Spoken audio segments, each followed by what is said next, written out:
Alright guys, let's cover The Thing issue 4. To catch y'all up, The Thing was hired to find a girl that had got kidnapped.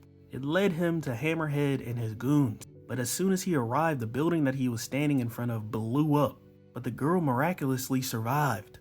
Ben scoops her up and takes her away from that place, gaining her trust in the process. But for whatever reason, a slew of villains come to attack him, including the Juggernaut. But while fighting the Juggernaut with the little girl in his hand, he gets shot in his back by another villain, Black Tom, who was actually teaming up with Juggernaut because we find out that there's a $10 million bounty on the girl in Ben's head.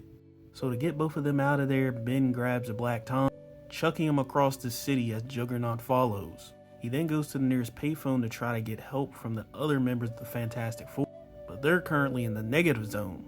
And as they exit the phone booth, another villain, Moonstone, is waiting for them, as she starts backhanding Ben.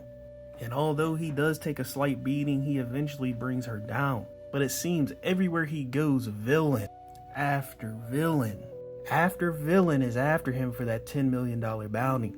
Even some of the members of the Sinister Six have joined the fray. And that's when we find out that this was all thanks to Kingpin. But he realizes that by doing that, they're destroying the city. So he's decided to call in some professionals to take Ben down. So we see that he was able to get away from the villains and slip into the subway. But that's when he's greeted by these goons. These guys are souped up on a drug that gives them super strength, as they're able to pin down Ben and get a hold of the little girl.